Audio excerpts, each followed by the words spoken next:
নমস্কার, আমি জ্যোতিষী শ্রী গৌর ভট্টাচার্য। হ্যাঁ, থাম্বনেইলে ঠিকই পড়েছেন যে কন্যা রাশির জাতক বা জাতিকাদের জন্য এই জুলাই মাসে এই 7টা ঘটনা ঘটবেই ঘটবে।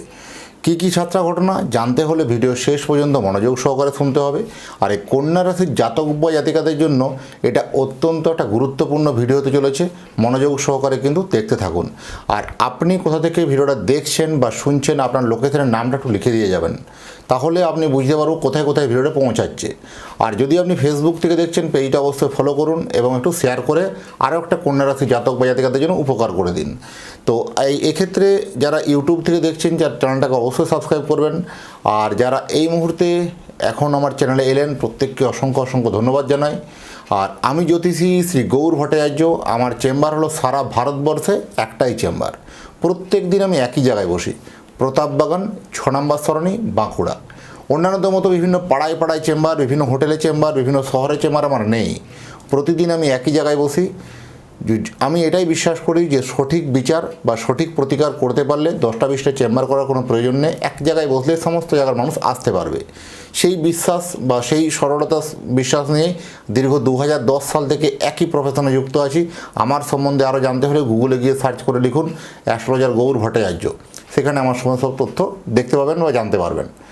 আর জ্যোতিষ মানে কোনো 1 মিনিটের ম্যাজিক বা 1 মিনিটের জাদু কিছু নয়।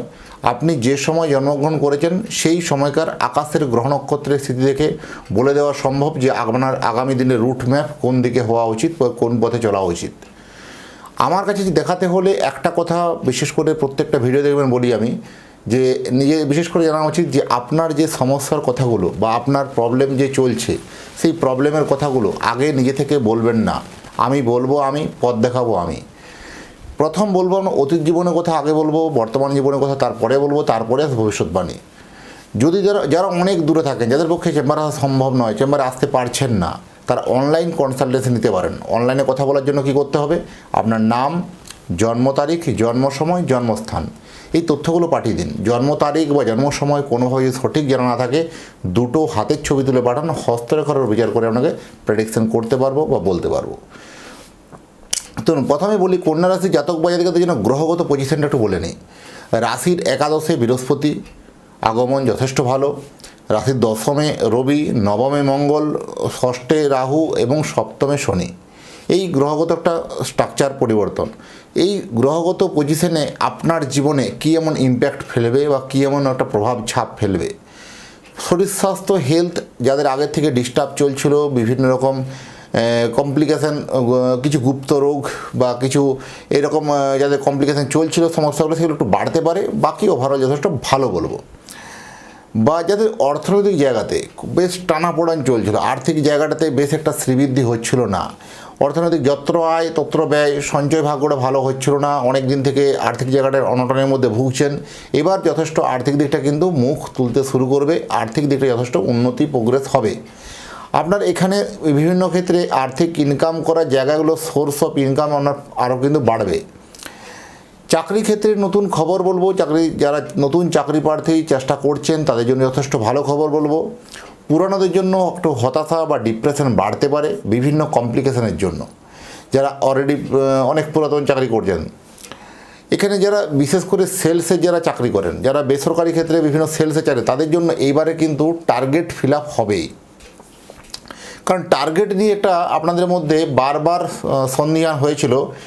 বা বিশেষ করে যাদের ধরুন কোনো টার্গেট ওরিয়েন্টেড যারা জব করেন, কোথাও টার্গেট হচ্ছিল না বলে কোম্পানি থেকে প্রচুর ভৎসনা, প্রচুর গঞ্জনা সহ্য করতে হয়েছে। এবার কিন্তু আপনার টার্গেট হবে, যথেষ্ট আপনার নাম সুনাম বাড়বে। আপনার সিনিয়র অথরিটি বা সিনিয়রদের সঙ্গে একটু তর্ক বিতর্ক বা মতের মিল নিয়ে একটা ডিফারেন্স তৈরি হতে পারে, সচেতন থাকা জরুরি আছে। বিবাহ ক্ষেত্রে একটু বাধা বিপত্তি আসবে, কোথাও বিয়ের সম্বন্ধে একটু বাধা এসে কেটে যাওয়া বা ভুল বোঝাবুঝি হওয়া, এরকম সিচুয়েশন হতে পারে। অসমবর্ণ বিবাহ একটা যোগ কিন্তু আছে।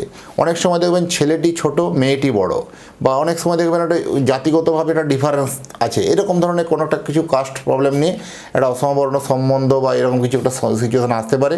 তো বিবাহ ফাইনাল করার আগে বলবো অবশ্যই কিন্তু জটক বিচার বা কুষ্টি মিলিয়ে বিয়ে করতে হবে, যে আগামী দিনের রুট ম্যাপ বা আগামী দিনের বিবাহিত জীবনটা আপনাদের ভালো হবে কিনা। অনেকে বলতে শোনা যায় যে বিয়ের পরেই দেখবেন ভাগ্যে প্রচুর উন্নতি হয় বা অনেক ভাগ্যে বিপর্যয় হয়, সেগুলো কিন্তু বিফোর ম্যারেজ জটক বিয়ে করলে বলে দেওয়া সম্ভব বা বলে দেওয়া যায়। একটা দশম স্থানে আপনার রবির আবির্ভাব, রবি যেহেতু মান যশ নেম ফেম দেয়, তা যারা বিশেষ করে চাকরি করেন তাদের জন্য এই সময় একটা জীবন জীবিকার ক্ষেত্রে একটা পরিবর্তন, হঠাৎ করে কোনো প্রমোশন বা পদোন্নতির জায়গাটা কথাবার্তাগুলো বলা বা আপনার কর্মের জায়গাটা একটু আপনার জন্য দাম্ভিক বা আপনার জন্য নেতৃত্ব দেওয়ার ক্ষমতাটা বাড়া বা আপনি যথেষ্ট একটা কর্মস্থলে একটা মান সম্মানের জায়গাতে একটা ছাপ রাখা, এরকম একটা সিচুয়েশন হতে পারে। তবে গুরুত্বপূর্ণ সিদ্ধান্তগুলো কিন্তু এবার আপনাকে নিতে হবে। আপনি অনেক দিন থেকে নিচ্ছি নেব বা অনেক দিন থেকে ঢিলেমি করে সম্পর্কটাকে আপনি বাড়িয়ে দিয়েছেন, সেক্ষেত্রে কিন্তু সমস্যা কিন্তু কমপ্লিকেশান আসতে পারে। চেঞ্জ করতে চাইলে কিন্তু এই সময় কিন্তু জব যদি চেঞ্জ করতে চান চেঞ্জ করতে পারেন, অবশ্যই ভালো হবে। বিদেশে যারা কাজ করছেন এবার আপনাকে ভাবাবে, বিদেশে যারা কাজ করছেন এবার আপনাকে ভাবাবে যথেষ্ট। এবং জব ওরিয়েন্টেড প্রবলেম যারা বিশেষ করে জব নিয়ে একটা দুশ্চিন্তার মধ্যে দিয়ে কাটতে হবে। কারণ যারা অনেক দূরে গিয়ে, যারা এক দেশ থেকে অন্য দেশে গিয়ে রুটি রুজির টানে বিভিন্ন পেশার তাগিদে তারা ওখানে পড়ে আছেন, কোথাও একটা জবে অনিশ্চয়তা হওয়া বা কোথাও জবের জায়গাতে একটা বেশ আপনার বা ডকুমেন্ট সংক্রান্ত কোনো প্রবলেম বা সমস্যা কমপ্লিকেশান আসতে পারে যে নেক্সট মান্থে বা নেক্সট 3 মাস পরে আমার জবটা থাকবে তো, বা জবটা আমার কন্টিনিউ হবে তো, বা আমি জবটা যে পরিবর্তন করতে চাইছি এটা কি আমার জন্য ভালো হবে তো। এই রকম হতাশার জন্য আপনাকে কিন্তু আরও ডিপ্রেশনটা কিন্তু বেড়ে যাবে। আপনি এত পরিশ্রম করা সত্ত্বেও আপনার যথার্থ ফল মিলছে না, কারণ এই কন্যা রাশির জাতক বা জাতিকারা এরা অত্যন্ত দমনা, অত্যন্ত ফিকেল মাইন্ডেড, এরা সবসময়তে অনেক কিছু বহুমুখী চিন্তাভাবনা এদের মধ্যে কিন্তু গ্রাস করে। এই বহুমুখী চিন্তাভাবনার জন্য কোনো একটা বিষয়ের উপরে এরা মনোনিবেশ করতে পারে না, তার জন্য কিন্তু বিভিন্ন ক্ষেত্রে হতাশা ভোগা, বিভিন্ন ক্ষেত্রে একটা ডিপ্রেশন আসতে পারে। বিশ্বাস করে কোনো মানুষের কাছ থেকে ঠকবেন, কোনো কাছের মানুষ খুব একদম বন্ধু বলুন, কাছের মানুষ বলুন, কোথা থেকে একটু ঠকতে হতে পারে, কোথাও অর্থনৈতিকভাবে একটু লেনদেন করতে গিয়ে সমস্যা কমপ্লিকেশান আসতে পারে। যারা বিশেষ করে ব্যবসা করেন তাদের জন্য এই সময় যথেষ্ট ভালো, ট্রান্সপোর্ট ব্যবসা, এক্সপোর্ট ইম্পোর্ট ব্যবসা, বিভিন্ন এক স্থান থেকে অন্য স্থানে মাল ডেলিভারি, যেটা কুরিয়ার ব্যবসা বলুন, লজিস্টিক ব্যবসা বলুন, ফিনান্স ব্যবসা, যারা ফাইন্যান্স জগতে আছেন তাদের জন্য যথেষ্ট ভালো যাবে। যারা ফিনান্সিয়ালিভাবে কোনো লেনদেন করেন তাদের জন্য যথেষ্ট ভালো হবে, ফিনান্সিয়াল অ্যাডভাইজার ক্ষেত্রে ভালো হবে।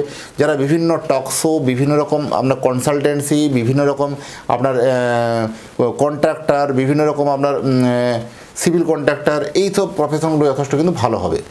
যারা বিশেষ করে কাজ করছেন কোনো একটা ঠিকাদারি সংস্থা, কোনো প্রজেক্টের যারা ম্যানেজার হিসাবে কাজ করছেন, এই সময় নতুন করে কাজের জোয়ার আসা, কাজের একটা জোশ আসা, এর প্রবণতা অত্যন্ত বেশি। আর আপনি যদি চাইছেন যে আপনার সন্তানের জন্য একটা জন্ম কুণ্ডলী বানাতে, তাহলে আপনার সন্তানের নাম, জন্ম তারিখ, জন্ম সময়, জন্মস্থান, এই তথ্যগুলো আপনি পাঠিয়ে দিন পৃথিবীর মানচিত্রে। আপনি যে কোনো জায়গায় থাকুন না কেন, সেখানে আপনি বসেই আপনার সন্তানের কুষ্টিতে বাড়িতে পৌঁছে যাবে। আর আমার ভিডিওটাকে এতক্ষণ ধরে যারা গভীরভাবে দেখছেন বা শুনছেন, তাদের এবং তাদের পরিবারের প্রতি মঙ্গল কামনা করে আজকের ভিডিওটাকে এখানে শেষ করলাম। নমস্কার।